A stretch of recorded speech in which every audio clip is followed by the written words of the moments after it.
तपाईको खातामा पर्याप्त पैसा छैन तर पछि पैसा जम्मा गरौँला भन्ने सोचेर कसैलाई चेक काटिदिँदै हुनुहुन्छ वा व्यवसायका लागि बैंकबाट लिएको ऋण घर जग्गा शेयर बजार वा व्यक्तिगत विलासितामा खर्च गर्न सोचमा हुनुहुन्छ। यदि हुनुहुन्छ भने समयमै सावधान रहनुहोस् किनभने नेपालको कानुन अनुसार यस्ता गतिविधि केवल आर्थिक गल्ती मात्र होइनन्, यी गम्भीर बैंकिङ कसुर हुन्। पछिल्लो समय नेपालमा बैंकिङ कसुर सम्बन्धी कानुनी प्रावधान अझ कडा भएका छन्। चेक बाउन्सदेखि डिजिटल बैंकिङ ठगी, नक्कली कागजात, कर्जाको दुरुपयोग, ढुकुटी, मिटर ब्याज र बैंकभित्रकै मिलोमतोसम्म यस्ता गतिविधिहरूमा संलग्न जो कोहीलाई पनि कानुन अनुसार बिगो, जरिवाना र कैद सजायसम्म हुन सक्छ। सबैभन्दा महत्त्वपूर्ण कुरा के हो भने बैंकिङ कसुरमा पैसा पूर्ण रूपमा चोरी भइसकेपछि मात्र अपराध हुन्छ भन्ने छैन। कतिपय अवस्थामा बैंकलाई झुक्काउने प्रयास, झुटो विवरण दिनु वा नक्कली कागजात पेश मात्र गर्नु पनि अपराध ठहर हुन सक्छ। नमस्ते, म सुशान्त थापा। द भर्टिकल इन्साइट्सको यस एपिसोडमा आज हामी नेपालमा लागू रहेको बैंकिङ कसुर तथा सजाय ऐन 2064 अन्तर्गतका प्रमुख अपराधहरूलाई 6 वटा यथार्थपरक घटना मार्फत बुझ्नेछौँ। यी 6 घटनाभित्र ऐनले उल्लेख गरेको धेरैजसो बैंकिङ कसुरहरू समेटिएका छन् जसलाई हामी वास्तविक उदाहरण मार्फत बुझ्नेछौँ। यस भिडियोमा हामीले चेक बाउन्स र डिजिटल बैंकिङ ठगी, कर्जा दुरुपयोग र गलत धितो मूल्याङ्कन, डमी ऋणी र कालो सूचीको झमेला, ढुकुटी, मिटर ब्याज र गैर कानुनी बैंकिङ कारोबार जस्ता विषय समेटेका छौँ। बैंकिङ जगतका यी गम्भीर अपराध र तिनबाट बच्ने उपायबारे जान्न यो भिडियो अन्त्यसम्म अवश्य हेर्नुहोला।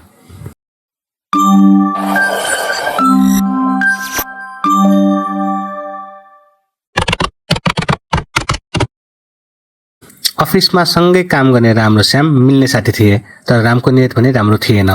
एक दिन श्याम लन्चका लागि बाहिर गएको मौका छोपेर रामले श्यामको दराजबाट गोप्य रूपमा एउटा खाली चेक चोर्छ। यसरी उसले पहिलो अपराध गर्छ, अरूको चेक अनाधिकृत रूपमा कब्जा लिनु। त्यसपछि रामले श्यामको हस्ताक्षर हुबहु नक्कल गरी चेक भर्छ र बैंकबाट पैसा निकाल्छ। यो दोस्रो अपराध हो अनधिकृत रूपमा रकम निकासा गर्नु। तर राम यतिकैमा रोकिँदैन। उसले श्यामको मोबाइलमा बैंकको नाम प्रयोग गरेर नक्कली लिङ्क पठाउँछ, कहिले बैंकको कर्मचारी बनेर फोन गर्छ त कहिले केवाइसी अपडेटको बहाना बनाउँछ।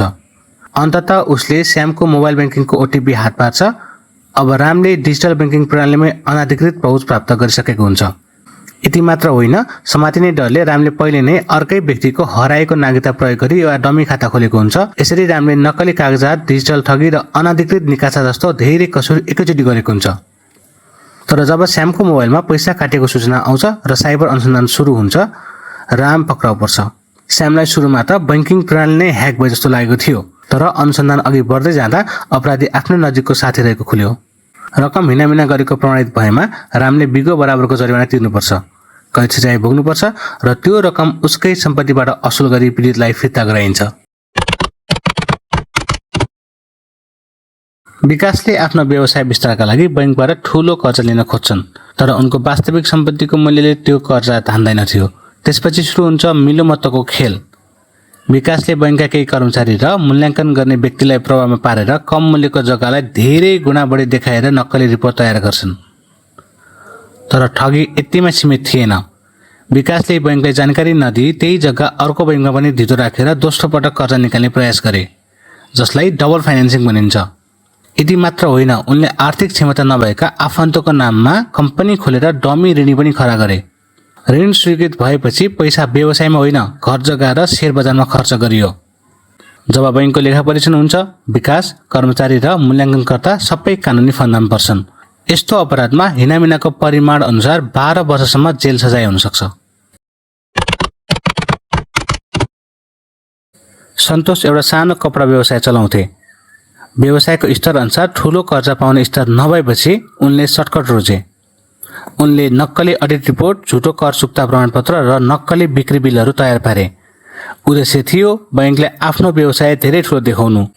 बैंकले जाँच गर्दा कागजात र वास्तविक कारोबार मिलेन। यहाँ ध्यान दिनुपर्ने कुरा के हो भने ऋणको पैसा हात नपरे पनि बैंकलाई झुक्काएर ऋण लिन नक्कली कागजात पेश गर्ने प्रयास मात्र गर्नु पनि बैंकिङ कसुर हो। यस कसुरमा बिगो बराबरको जरिवाना, कैद र कालो सूची जस्तो कारबाही हुन्छ। कहिलेकाहीँ एउटा सानो हस्ताक्षरले पनि मानिसलाई सोझै अदालतको कठघरासम्म पुर्याउन सक्छ। यस घटनामा रामले श्यामबाट 10 लाख रुपैयाँको सपाटी लिएका थिए, तर पैसा फिर्ता गर्ने बेलामा आफ्नो खातामा रकम छैन भन्ने जान्दा जान्दै पनि रामले 10 लाखको चेक काटिदिए। श्यामले बैंकमा चेक प्रस्तुत गर्दा बैंकले इन्सफिसियन्ट फन्ड भन्दै चेक फिर्ता गरिदियो। नेपालको कानुन अनुसार यो एउटा केवल आर्थिक लेनदेन मात्र नभई बैंकिङ कसुर हो। चेक अनादर भएपछि कानुनले तोकेको समयभित्र रकम भुक्तानी नभए त्यो चेक बाउन्स भएको प्रमाणित हुन्छ। यस्तो अवस्थामा रामले सावा र ब्याज मात्र होइन थप जरिवाना र क्षतिपूर्ति समेत तिर्नुपर्छ। साथै बिगोको परिमाण अनुसार उसलाई कैद सजाय समेत हुन सक्छ। सजाय यतिमै रोकिँदैन, फैसलापछि राम कालो सूचीमा पर्छन्, जसले गर्दा उनका सबै बैंकिङ सुविधाहरूमा प्रतिबन्ध लाग्छ। तर यहाँ एउटा सकारात्मक पक्ष पनि छ। 2082 को पछिल्लो संशोधनले चेक बाउन्सको हकमा मिलापत्रलाई विशेष प्राथमिकता दिएको छ। यदि चेक काट्ने व्यक्तिले गल्ती महसुस गरी रकम भुक्तानी गर्न चाहेमा अदालतमा मुद्दा चलिरहेको अवस्थामा पनि दुवै पक्षबीच मिलापत्र गरेर विवाद टुङ्गाउन सकिने लचिलो व्यवस्था गरिएको छ। यसले गर्दा नियत सफा भएकाहरूलाई कानुनी झमेलाबाट निस्कन एउटा अवसर मिल्नेछ। महेशले समाजमा लुकीछिपी गैर कानुनी बैंकिङ सञ्चालन गरिरहेका थिए। नेपाल राष्ट्र बैंकको इजाजत बिना उनले अत्याधिक ब्याजमा ऋण दिने र ढुकुटी चलाउने काम गर्थे। मानिसहरू लोभमा परेर पैसा बुझाउँथे। केही समयपछि महेश करोडौं लिएर फरार भए।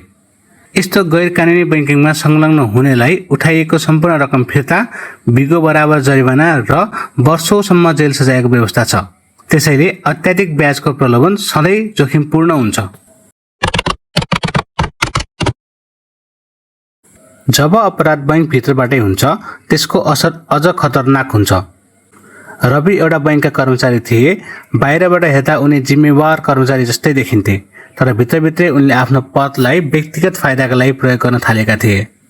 कर्जा स्वीकृत गर्दै बापत उनले ऋणीहरूसँग गोप्य रूपमा कमिसन माग्थे। कहिलेकाहीँ उनले आफ्नै नजिकको व्यक्तिको नाममा ऋण स्वीकृत गराएर अप्रत्यक्ष रूपमा आफै फाइदा लिइरहेका हुन्थे। नियम अनुसार योग्य नभएका व्यक्तिलाई पनि व्यक्तिगत सम्बन्धका आधारमा कर्जा दिलाइदिन्थे। यति मात्र होइन, रविले ग्राहकको गोप्य बैंक विवरण र आन्तरिक सूचनाहरू बाहिर चुहाउने काम समेत गर्न थाले।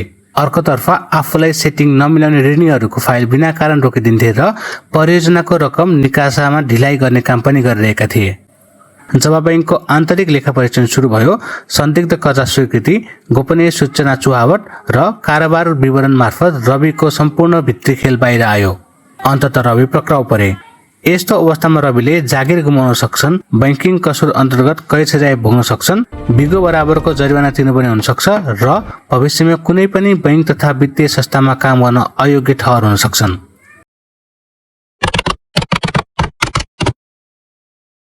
यी सबै घटनाहरूको सन्देश एउटै छ। बैंकिङ प्रणाली विश्वासमा चलेको हुन्छ। लोभ र शर्कतले तपाईलाई गम्भीर कानुनी समस्यामा पुर्याउन सक्छ। बैंकिङ कसुरमा पक्राउ पर्ने धेरै मानिसहरू सुरुवातमा आफूले अपराध गरिरहेको छु भन्ने नै सोच्दैनन्। कसैले शर्कत खोज्छन्, कसैले लोभ गर्छन्, त कसैले एकपटक त हो भनेर जोखिम लिन्छन्। तर एउटा गलत आर्थिक निर्णयले मानिसको प्रतिष्ठा, करियर र भविष्य नै समाप्त पार्न सक्छ। कानुनलाई छल्न खोज्ने मानिस अन्ततः कानुनबाटै घेरिन्छ। बैंकिङ कसुरमा दोषी ठहरेमा कर्जा सूचना केन्द्रको कालो सूचीमा परिने र भविष्यमा कुनै पनि बैंकबाट ऋण लिन नपाइने अवस्था रहन्छ। त्यसैले सजग रहनुहोस्। सजग नागरिक रूपमा के गर्ने त? आफ्नो ओटिपी, पिन, एटिएम वा चेक कसैलाई नदिनुहोस्। बैंकलाई सधैँ सत्य विवरण मात्र पेश गर्नुहोस्। ऋणलाई तोकिएको उद्देश्यमा मात्र प्रयोग गर्नुहोस्। अत्याधिक ब्याज र गैर कानुनी समूह अर्थात् मिटर ब्याजी र ढुकुटीबाट टाढा रहनुहोस्। पारदर्शी आर्थिक व्यवहार रोज्नुहोस्। अन्त्यमा यो भिडियो तपाईलाई कस्तो लाग्यो? आफ्नो प्रतिक्रिया कमेन्टमा लेख्न नभुल्नुहोला। यस्तै जानकारीमूलक समसामयिक विषयको क्लियर, डिप, डाइरेक्ट विश्लेषणका लागि द भर्टिकल इन्साइट्सलाई सब्स्क्राइब गर्न नबिर्सिनुहोस्। धन्यवाद। नमस्कार।